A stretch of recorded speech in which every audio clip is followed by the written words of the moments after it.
अहो त्याला काहीच नाही वाटत, त्याने सकाळपासून तिला फोन पण नाही. 11. Which of the following statement is not correct? Which of the following statement is not correct? Okay? चलो ज्यादा एमसीक्यू क्लास में खत्म करो, आपका घर पे काम बचेगा क्योंकि छोटे एमसीक्यू छोटा चैप्टर है, थियोरेटिकल है। इस चैप्टर के चैप्टर नंबर 8 चैप्टर नंबर 9 का जितना टाइम आपका सेव होगा उतना you can utilize for capital budget. Risk in case of investment is moderate as compared to the speculation. हाँ ये true है ना? Then expected return is moderate in case of investment as compared to speculation. हाँ difference में लिखा हुआ है कि return आपको moderate मिलेंगे, true. Time horizon is short in case of investment as compared to speculation. False. Time horizon for the investment is long. Time horizon in case of investment is short. बोला compared to speculation. Sorry. False. The purchase of asset is hoping getting a return is called investment. Yes, this is true. तो 11 वाला सबको clear है? चलो 12 one. Dash dash is a game of chance in which return is dependent upon particular event happening. Investment, securities, speculation or gambling. Gambling. Okay. Next one. 13. Which of the following statement is not correct? Again underline the word not correct. In case of gambling, decision is based on a rumor. Then next one. Normally the gambling is unplanned activity. Third, safety of the principal and stability of return is the motive of gambling. Safety कहाँ से होती है gambling में? कुछ भी. Stability of the return नहीं. Option C is not the correct. Now gambling ज़्यादातर rumor based होती है. हाँ. Then इसके अलावा अनप्लान एक्टिविटी होती है. हाँ. डेली कौन करवाता है? किसी ने कोई टिप दे दिया तो चलो लॉटरी निकाल के देखते हैं. आज तेरा भविष्य अच्छा है, धन लाभ होगा. 14.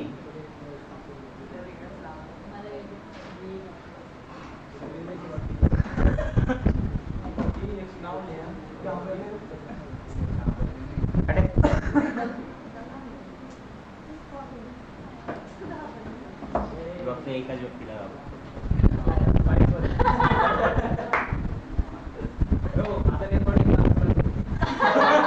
नंबर देऊ चालेल द्या ना. Risk in security analysis is associated with the possibility that realized return will be dash dash return where the expected more, less, constant and it's a need. Less ना? Security analysis में हम लोग क्या करते हैं? तो realized return are less than the return that are expected. Risk can be systematic, unsystematic or it is both. So it is both A and B. Then 16. That which is uncontrollable, external, broad is systematic risk. Systematic risk due to the influence of dash dash factor on organization. External की internal की both. External. Systematic risk is a micro in nature affecting large number of organization under the similar stream or the same. True. Systematic risk plan by the organization. क्या ये organization plan कर सकता है? नहीं. False. Next one. Type of the systematic risk: interest, market, purchase, or all of the above. All of the above. Economical, political, and sociological changes are the source of systematic risk. Unsystematic risk is due to the influence of dash dash factor prevailing within the organization. कौन सा है? Internal. Type of systematic risk includes both A and B. it includes liquid risk, financial risk. वही example module में दिए, वही दिया उन्होंने. 24. Originate from the sale and purchase of the security affected by the business cycle and technological changes. So it is called as what? Business liquidity risk, financial, both or none. ध्यान से देखो, security जो आपने दी है business cycle and technological changes है, तो वो बिजनेस रिस्क हुआ ना. Option A. Then 25 dash dash arises due to change in the capital structure of the organization. अब ये फाइनेंशियल रिस्क होगा ना. कैपिटल स्ट्रक्चर चेंज हुआ जिसकी वजह से रिस्क है, then it is a financial risk. समझ में आया दोनों का डिफरेंस? हाँ जी. Next one. Total return of any security is defined as, total return is equal to current return. return. Total return is equal to capital return, or a total return is equal to current return plus capital return, but total return is the current return minus capital return. So it's option C. Total return का मतलब current जितने return मिल रहे हैं और जितना additional capital डाले उस पे और रिटर्न चाहिए ना, that's option C. Then periodic cash flow such as a dividend or interest generated by investment is current return, capital return, both, or it is none of the above. Periodic cash flow है ना, तो interest और dividend आपको period by period मिलता है, monthly, quarterly, 6 monthly, तो this is current return. Done. जब आपका कैपिटल अप्रिसिएशन होगा ना, 100 रुपए के 200 रुपए शेयर का प्राइस बढ़ा, then it will be called as a capital return. उस पे जो इनकम आ रहा है दैट इज करंट रिटर्न. समझे? लिख के रखो चाहिए तो. Capital appreciation is a capital return. Capital appreciation is a capital return and regular income is a capital return.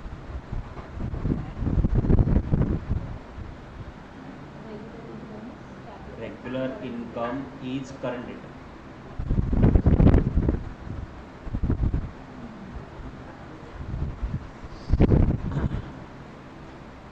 Sir वो 23 वाला एक बार देखिए ना, टाइप ऑफ सिस्टमैटिक रिस्क पूछा है ना, तो ए एंड बी तो अनसिस्टमैटिक रिस्क के टाइप है ना.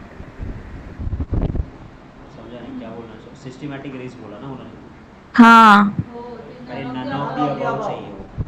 None of the 23.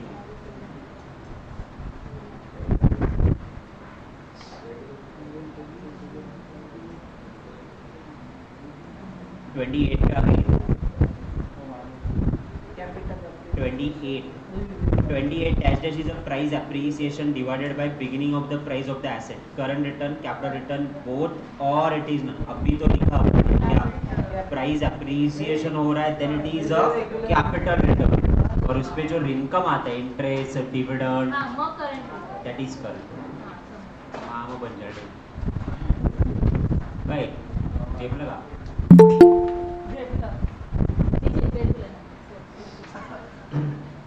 29. Which of the following formula is correct? Holding period return is equal to end of the period value minus initial value divided by initial value. Holding period return income plus end of the period value minus initial value divided by initial value. तो but obviously upon formula कैसे निकालते हैं? Return का formula क्या है? आपको income कितना मिला plus periodic value and initial value, यानी अप्रिसिएशन कितना हुआ divided by initial value. Option B. सुबह अपन एक क्वेश्चन करा था प्रैक्टिकल सुबह वाले सेशन में. 1000 रुपए का बॉन्ड था 8%, तो 80% ये उसकी इनकम है. फिर वो 900 का 960 हुआ, तो 60 डिवाइडेड बाय 900. ऐसे ही करा था अपन म्यूचुअल फंड में भी ऐसे ही करा. 30 MCQ number 30. Holding period return is calculated on the basis of total return from the asset or the portfolio, that is income plus a change in value. True or it is a false? कौन सा है? So holding period return calculated total return from the asset portfolio changes in value. True. 31.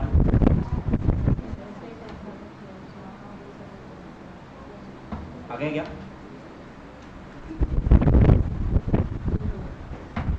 आगे क्या? 31. Amount invested 10,000 10 years ago. Now इसकी current value कितनी है? 23,800. तो calculate return on investment. आप मुझे ये बताओ, मैंने डाले कितने थे? 10,000. अब बन कितने चुके? 23,800. तो 13,800 का क्या हुआ? फायदा हुआ. Capital appreciation. Called it as capital appreciation. NAV 1 minus NAV 0, like that. Yes. मैंने इन्वेस्ट कितने किए थे initially? 10,000 into 100. 138% return. Yes sir. 138%. Option सी.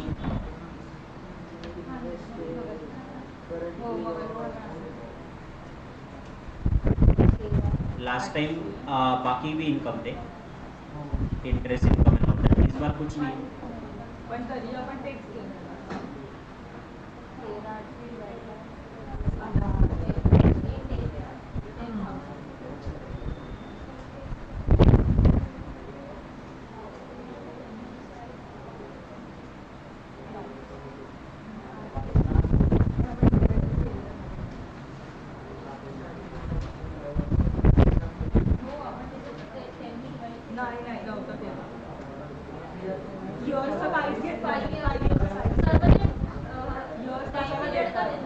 टोटल रिटर्न चाहिए, वो एवरेज रिटर्न जब निकालेंगे तो 5 इयर्स को कंसिडर करेंगे, समझी?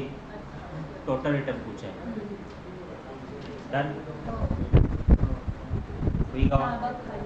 चलो, what is the annualized return of Mr. A based on the data above question?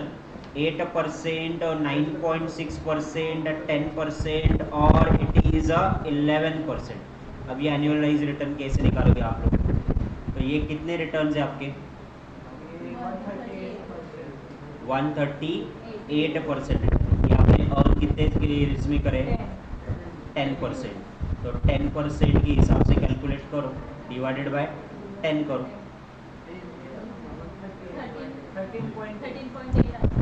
13.8। तो 13.8 का इसका एक डिस्काउंटिंग का फैक्टर है जो अपन ने डिलीवर नहीं किया, वो नेक्स्ट चैप्टर में रियलाइज होगा आप लोग। तो मैं आपको करवाता हूँ कैसे क्यूमुलेटिव बेसिस पे रिटर्न जनरेट होते हैं ना, तो कैसे कैलकुलेट करना है क्यूमुलेटिव फैक्टर के हिसाब से। होल्ड करो, मैं करवाता हूँ। 33 वाले एमसीक्यू पे आ जाओ, एमसीक्यू नंबर 33। ओके, अब मुझे ये बताओ 10,000 का आपका 18,800 हुआ, तो एप्रिसिएशन कितना हुआ? 8,800 on investment of 10,000। Now total investment पे रिटर्न कितना है? 88%। Option now approach to the valuation of security can be fundamental approach, technical approach, efficient capital market theory or it is all of the above. तो fundamental, technical and efficient तीनों approaches है ना, all of the above. Then dash dash suggests that every stock has an intrinsic value and intrinsic value is more than the market value, fundamentally recommending the buying of the securities and vice versa. Fundamental approach, technical approach, efficient approach या फिर none of the above. Fundamental approach. Fundamental approach में क्या होता है? तो fundamental approach में अपन economy की study करते हैं, फिर इंडस्ट्री की स्टडी करते हैं, फिर कंपनी की स्टडी करते हैं। अब कंपनी की वैल्यू करी तभी तो समझ में आया ना कि इंट्रिंसिक वैल्यू ज्यादा है। कैसे सीएमए में करते थे intrinsic value. Now next one, ECMH is based on assumption of efficient capital market price of the traded security always fully reflected in, that is always fully reflected in efficient capital market theory. Okay, dash dash is engrossed to predict the future about a stock price or many series of the data on a market itself. Fundamental approach और it is a technical approach. Technical approach जहाँ पे हम price को predict करते हैं, intrinsic value निकाल रहे हैं, तो that is a fundamental analysis. 38. Which of the following statement is a correct? The fundamental approach says that securities are worth the present value or the stream to the future income received from the security. Is it a correct? तो it is not. Fundamental approach present value या future income की बात ही नहीं करता, वो current performance या company का पास्ट परफॉर्मेंस इंट्रिंसिक वैल्यू की बात करता है, तो this is false. Technical approach is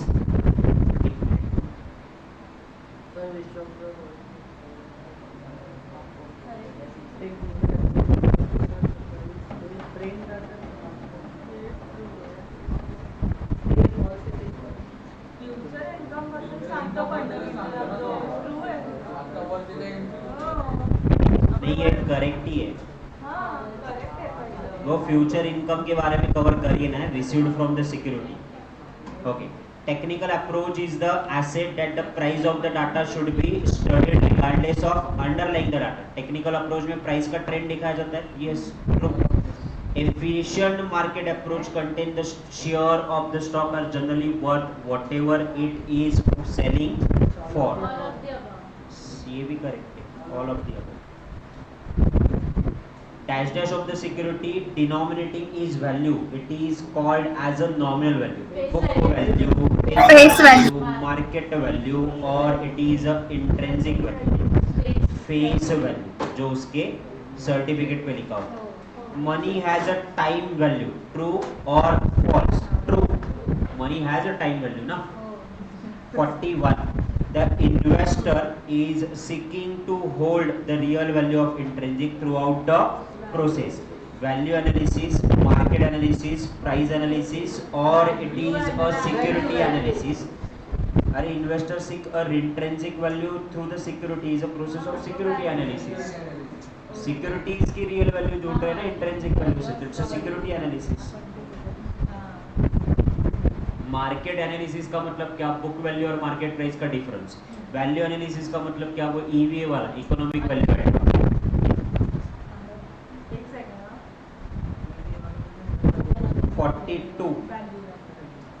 42 वाला कैलकुलेट करके बता सकते क्या?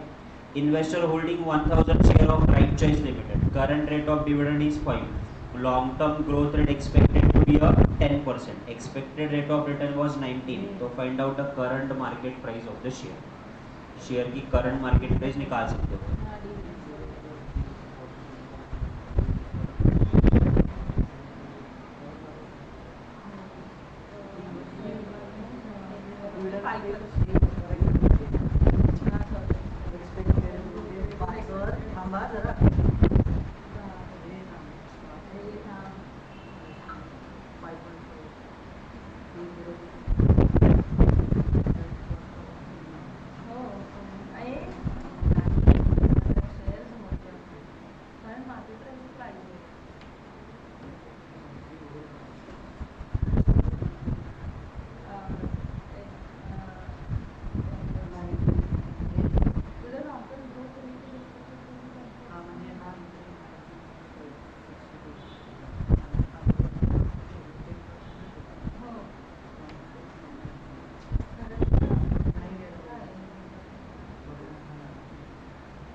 कैसे?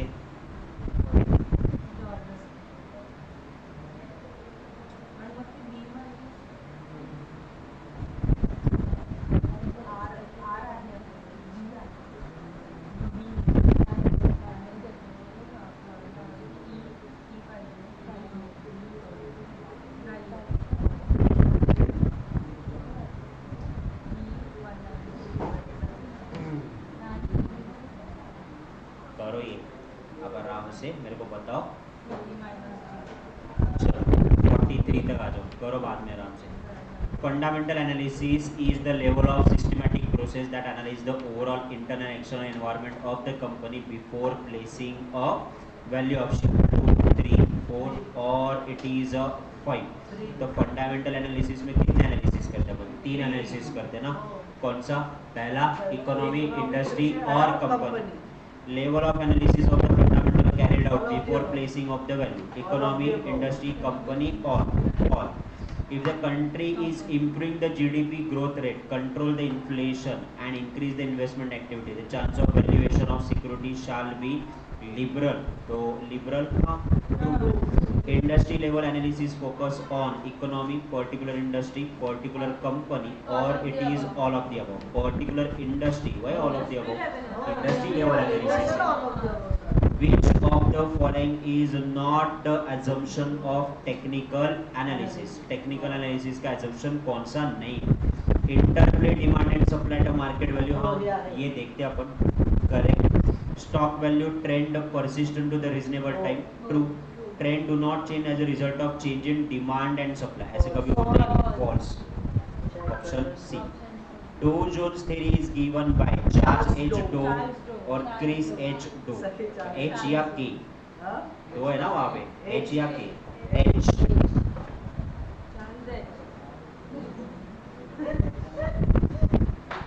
14 and 50 लास्ट 2 MCQ में करवा, 3 MCQ में करवा रहा हूँ, बाकी का आप घर पे करो. कितने टोटल MCQ इसके?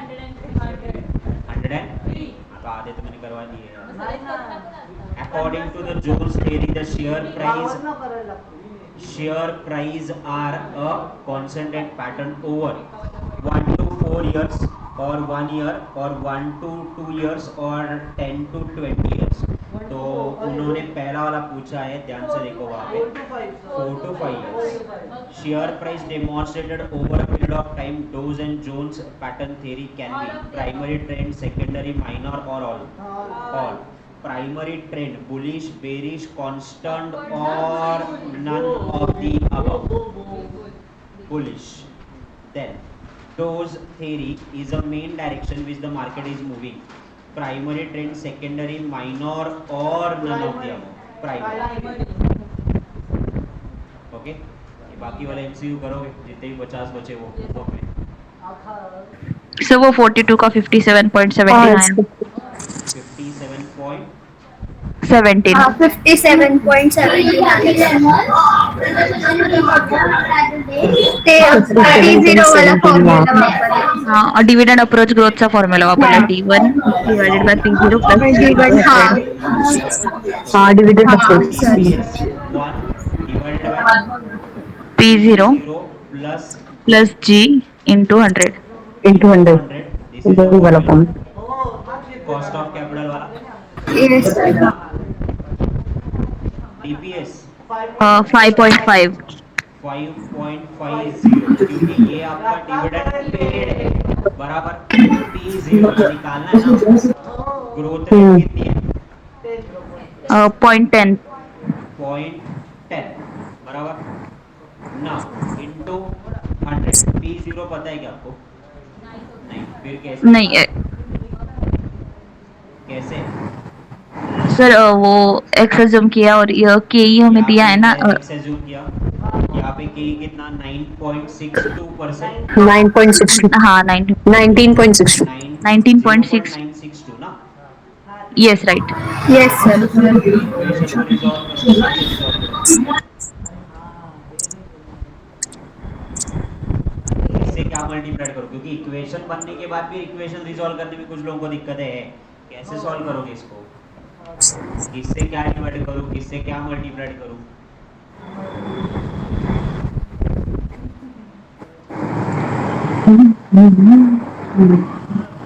अरे बोलो, why there is so much time?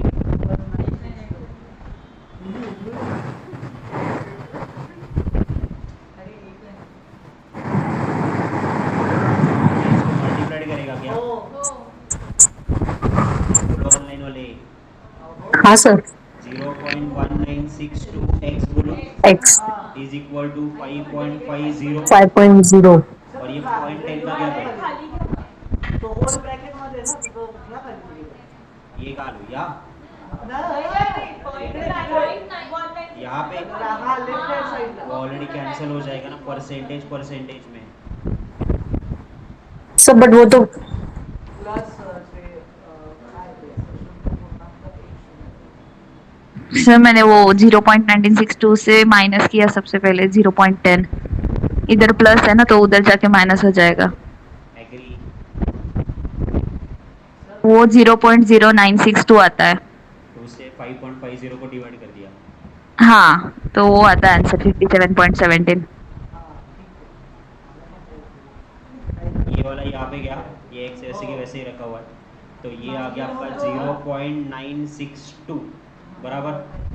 Then ये बचा आपका 5.50 प्लस एक्स, और ये एक्स यहाँ पे मल्टीप्लाइड हो गया। 0.962 x इज इक्वल टू 0.0962 है सर. 0 को 0.962 से डिवाइड करो, कितना आता है बताओ? सर वो 0.0962 है. 0.0962 ओके, मैं ओवरली कर रहा हूँ। कितना है? वो 57.17. 57.70। दूसरी चीज़, कुछ लोग बोल रहे सर ये 100 ये ऑलरेडी परसेंटेज में था, तो ये परसेंटेज में था, ये 100 और ये 100 वैसे भी कैंसिल हो जाता है, तो दोबारा कंसिडर ना करिएगा। थोडं सांगायचं ना सेम फॉर्म्युला होमवर्कला दिलं सांगते. डन? क्लियर है? अरे डिविडेंड निकालने की, करंट प्राइस निकालने के कितने ही फॉर्मूले, वॉल्टर है, मॉडुलन मिलर है, उसके अलावा गॉड आम्ही बरोबर लावलं होतं फॉर्म्युला. 2 मिनिटं थांबला असेल तिथेच उत्तर दिलं असतं.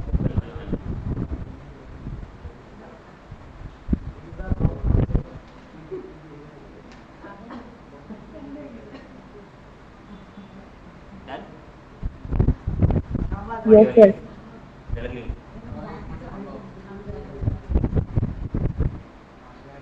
आज कैसी वे पे भी करवाना है क्या? हो करू हो, काय होत नाही त्याला. फेरी करून टाकायचं.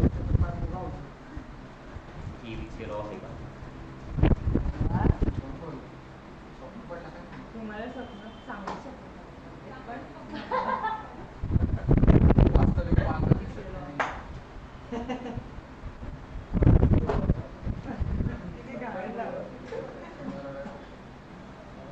डायरेक्ट करतीस कुठल्या गाण्यावर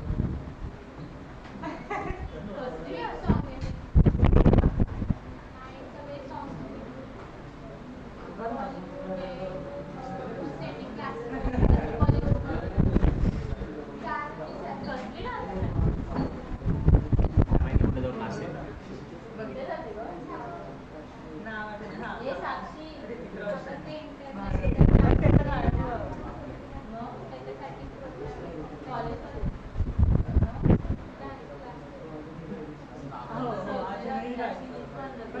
chapter number 9 portfolio sir management securities नहीं करे आज ले रहे हैं है अभी पर टाइमिंग 11:11 को चालू करेंगे तब तक कवर करेंगे पोर्टफोलियो ये थोड़े ना थियोरेटिकल है कि नंबर ऑफ एमसीक्यू भी कम है दैट्स व्हाई ओके सर 116 या 103 एमसीक्यू है शायद कुछ तो उसमें से 50 हो गए 50 घर पे कर लेना इसके भी ऐसे ही है थोड़ा अपना फिर सिक्योरिटीज करेंगे नेक्स्ट 2 दिन नहीं क्या ऑप्शन ही नहीं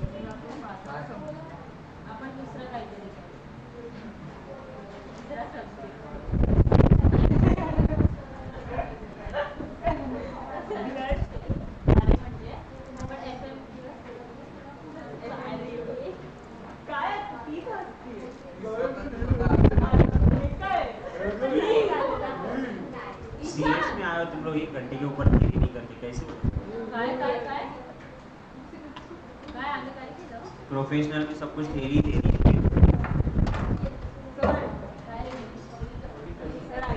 सर तुम्हाला मला गेला वाटतं बघून काय विचार अहो म्हणजे वाईट असेल तरी चालेल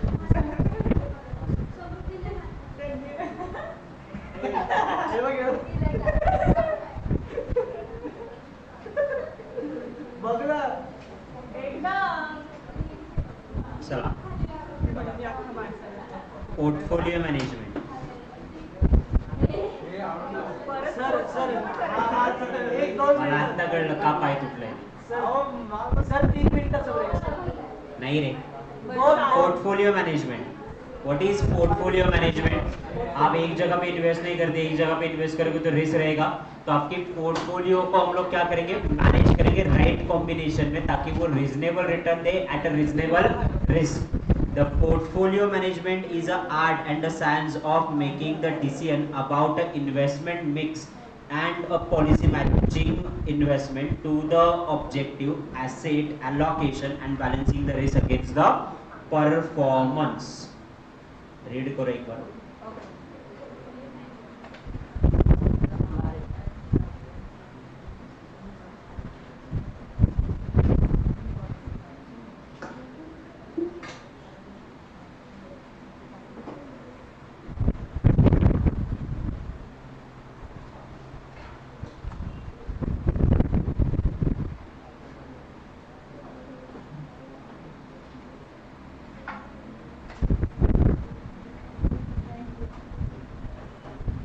done sir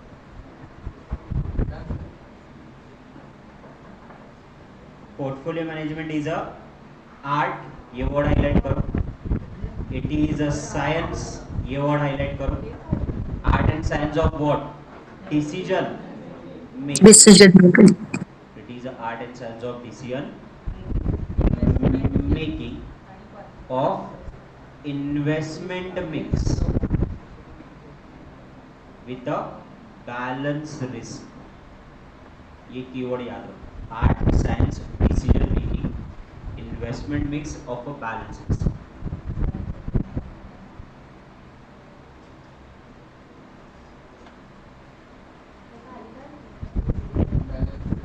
Decision making, investment mix, balanced risk.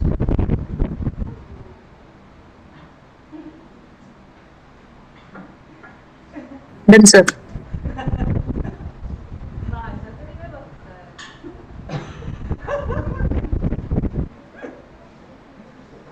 It is an essential.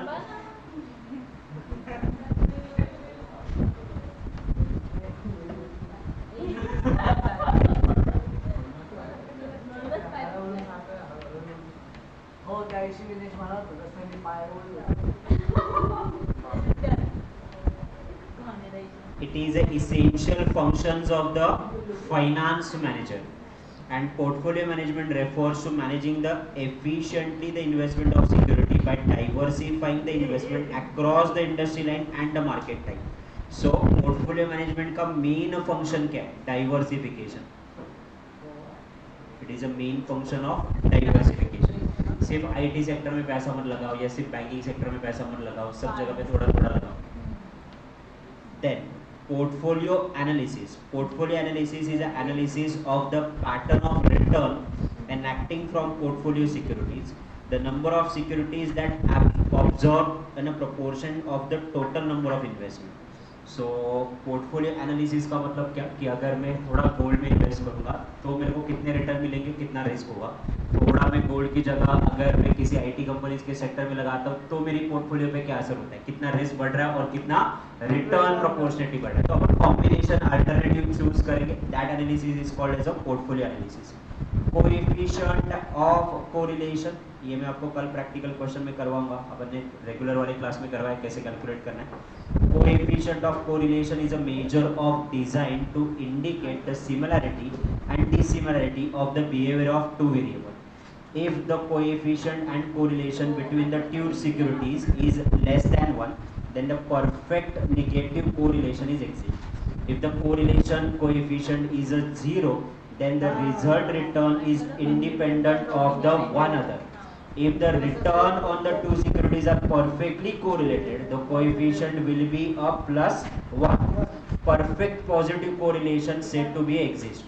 The correlation between two securities are depend on a covariance between two securities and the standard deviation of two securities.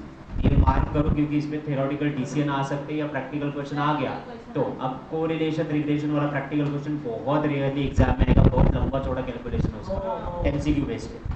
तो कौन सा बचता है, CAPM. But इसके जो relationship है ना, इस पे थ्योरेटिकल एमसीक्यू आ सकते हैं. तो ये नोट डाउन करके रखो. Coefficient of relation between two securities is -1. तो इसको क्या बोलेंगे, नेगेटिव कोरिलेशन.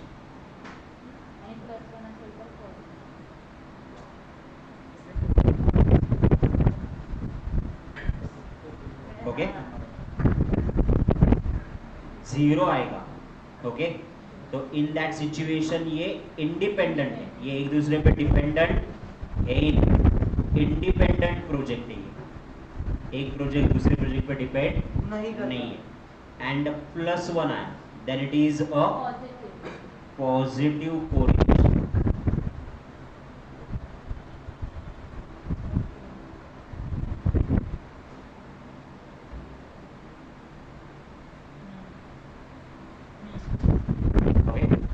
तो निगेटिव अगर आता है तो भी ये डिपेंडेंट है, पॉजिटिव आता है तो भी ये डिपेंडेंट है.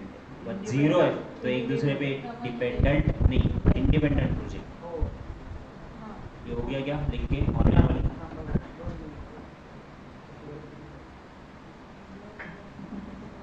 ओके, इंडिपेंडेंट प्रोजेक्ट है तो can I also called as a mutually exclusive project.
Done.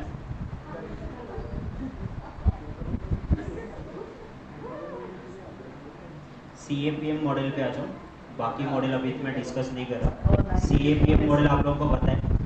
CAPM model develop with by William Sharpe's, ये हाईलाइट करके रखो, नोट डाउन भी करके रखो। It is developed by the William Sharpe's, John Lintner and Jan Mossin establish a relationship between a required return of the security and its beta.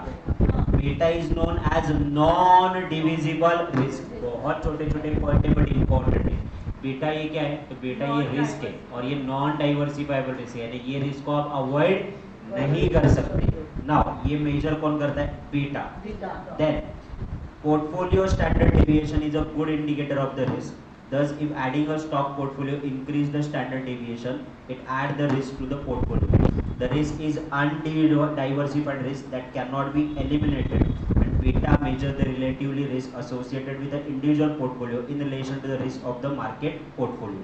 Now, पहली चीज ये बनाया किसने? ये विलियम ने बनाया हुआ है, जॉन लिंथर ने बनाया एंड जैन मोसी ने बनाया हुआ है। नाउ ये किसकी रिलेशनशिप की बात करता है? रिक्वायर्ड रिटर्न और बीटा, इनकी बात करता है। बीटा कैसे? नॉन डाइवर्सिफाइबल रिस्क है ना। जैसे जैसे आप रिटर्न कमाने के लिए आपके पोर्टफोलियो में फंड्स ऐड करोगे, इन्वेस्ट करोगे, वैसे वैसे उसका प्रोपोर्शनेटली बीटा भी हम लोग क्या करेंगे? कैलकुलेट करेंगे कि ये रिटर्न कमाने के लिए आपका रिस्क कितना है। Higher the risk will be higher the return, lower the risk lower the return. Beta generally 1 होगा, मोर देन 1 हुआ तो रिस्क ज्यादा है, लेस देन 1 हुआ तो risk come. Assumptions, mark as an important one. Assumptions.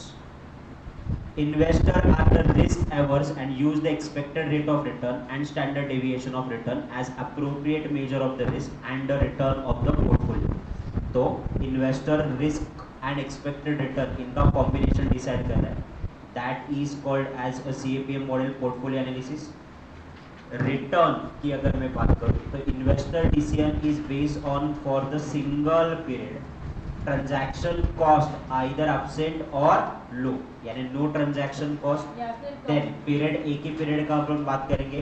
Then asset bought and sold any desirable unit, fraction में भी share अपन क्या कर सकते हैं? परचेज कर सकते हैं। Investor has a limited wealth and the price of the asset only. Taxes का इफेक्ट और इम्पैक्ट यहाँ पे नहीं। All individual assume can take and buy the asset into the market price and the return and risk associated with the each investment. एक बार अच्छे से go through करो पूरे एजम्पशंस, एक बार अच्छे से गो थ्रू। सर ते सिंगल पीरियड होरायझन आणि सिंगल पीरियड होराइजन का मतलब जब भी आप पोर्टफोलियो कैलकुलेट करोगे तो उसका जो इन्वेस्टमेंट का होराइजन है वो डिसाइडेड होगा, फिक्स रहेगा, सिंगल, वो चेंज नहीं करेगा। उसी पीरियड में उतना बीटा रहेगा, उसी पीरियड में उतने रिटर्न आप एक्सपेक्ट करो। Risk free return plus market return.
Economic value added. Economic value added is a measurement that provide a tool clear picture of the business, creating and destroying a shareholder wealth.